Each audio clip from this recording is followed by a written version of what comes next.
For most of my life, I never thought about trauma. It was never a word I used in order to understand my experiences. Like everyone, I've made choices, and many of them before I knew what I truly needed.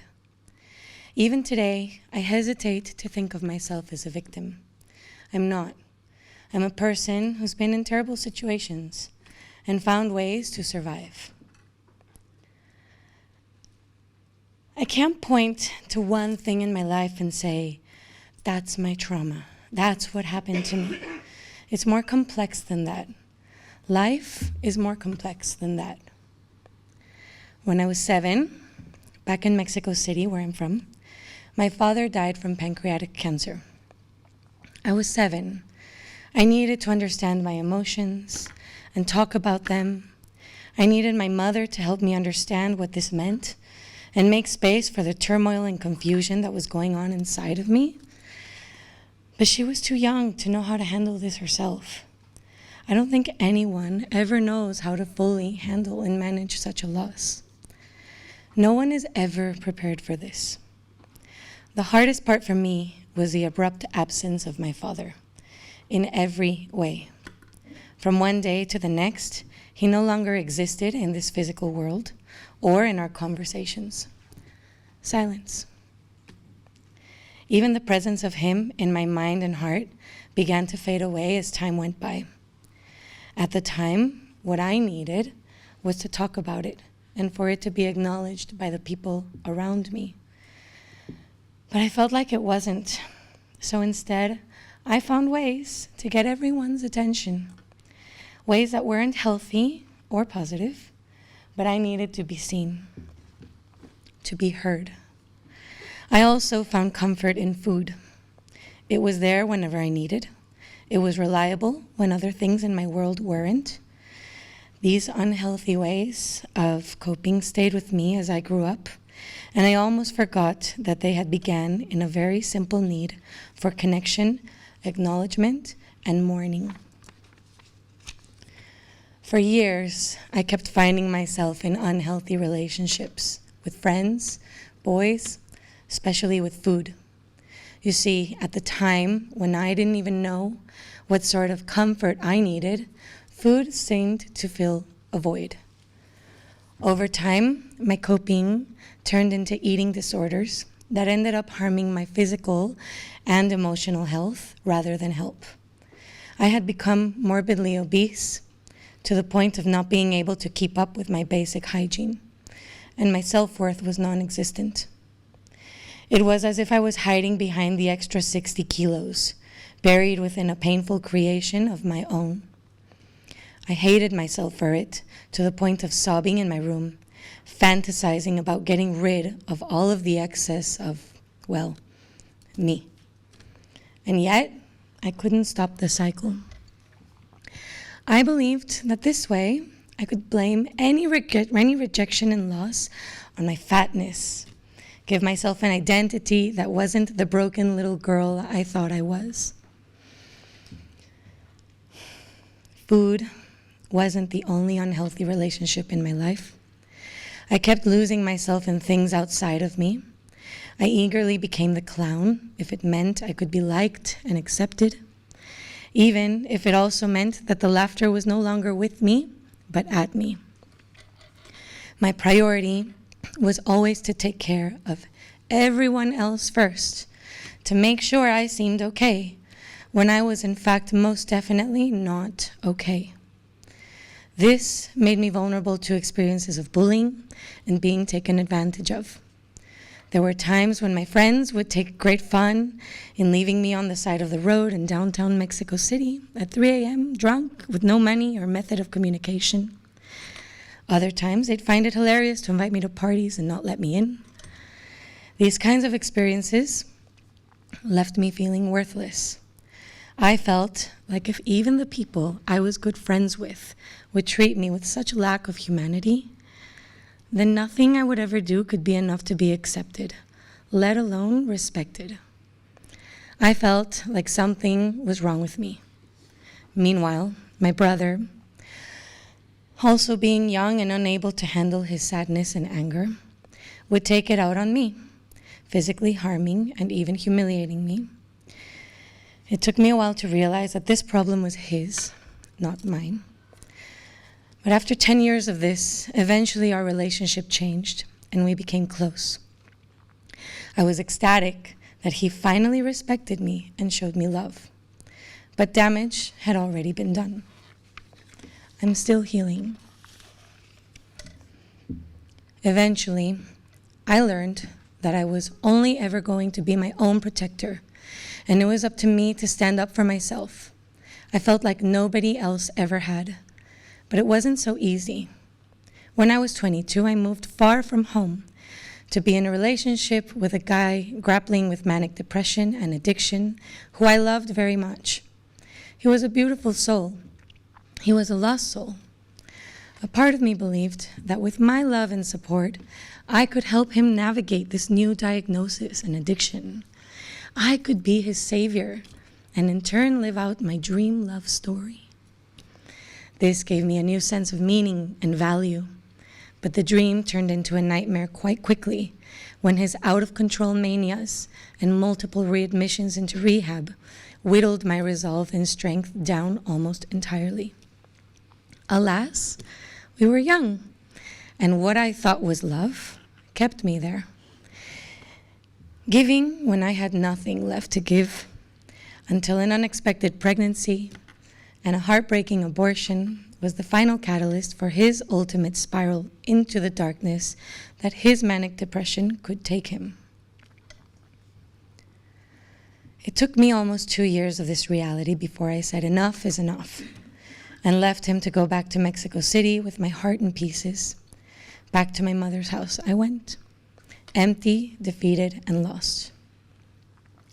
During all these years in my life, I didn't know that I was, in a way, learning to parent myself, to discover and apply tools that I needed to feel complete and confident on my own, to know where I end and other people begin, to set boundaries, focus on what I can control rather than what I can't, and more than anything, understand that this love and acceptance that I was looking for had to start with me, for myself. In 2017, my growth journey seemed to come full circle. The lack of validation and connection in response to my father dying, a lack that had sparked what seemed to be a lifetime of insecurity, no self-esteem, and unhealthy coping mechanisms.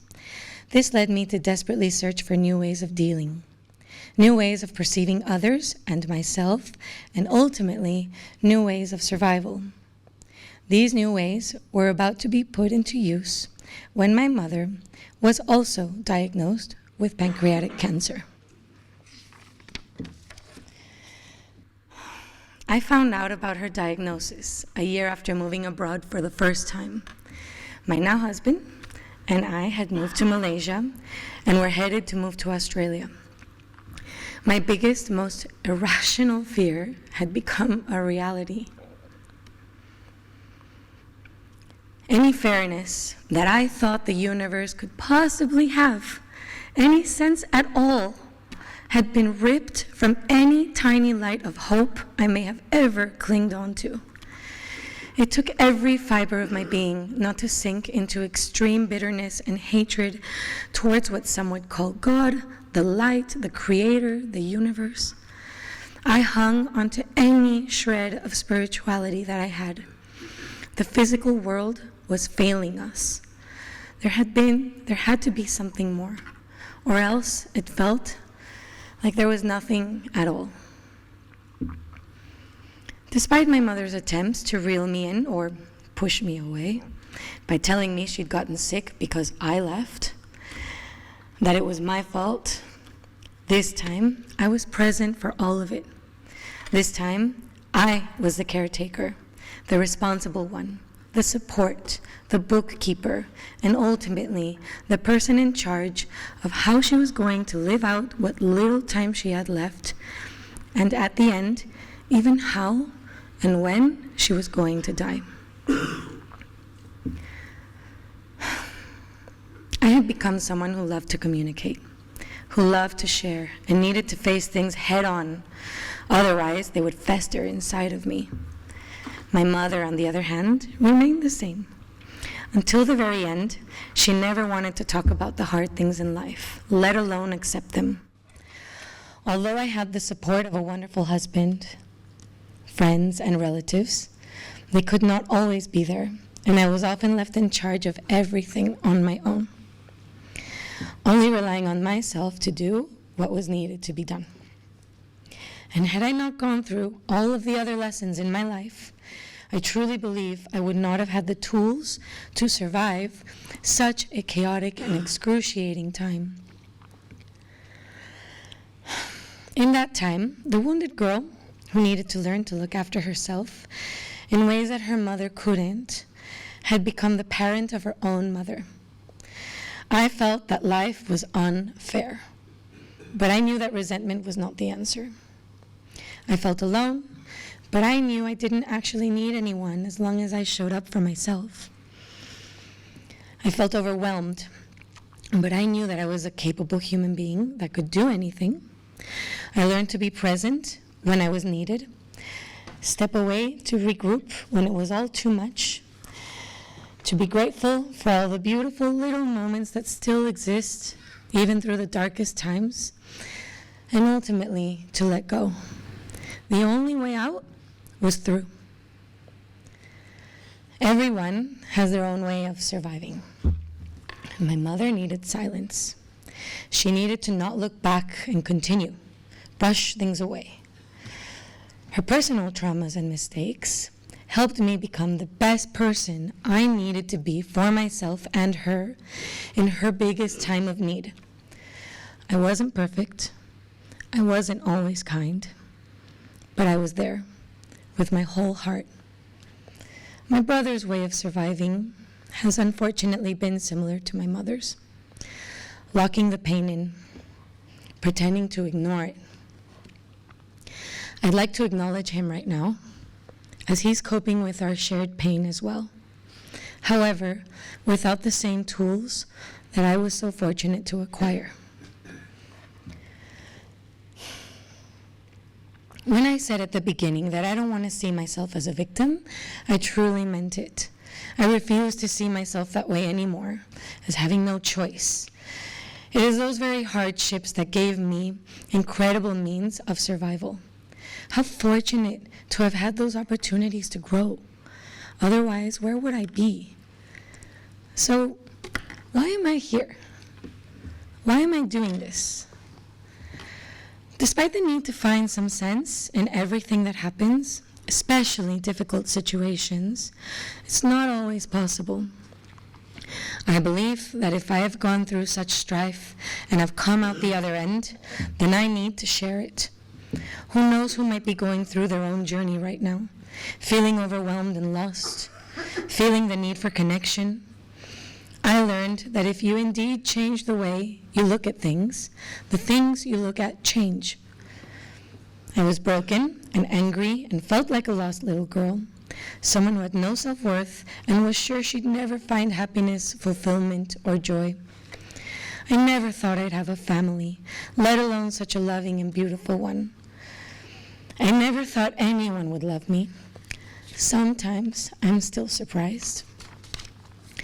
Sometimes I still get angry. Sometimes I still feel like a wounded little girl that felt like she was screaming into the void. And that's where the mother in me steps in. The mother that came to be long before I had kids of my own. The one I learned to be for myself. And I am so grateful for her. She picks me up when I fall. And I still fall. The growth never stops. Life doesn't stop. But I know it will always be okay in the end, because I have her and she has me. Thank you.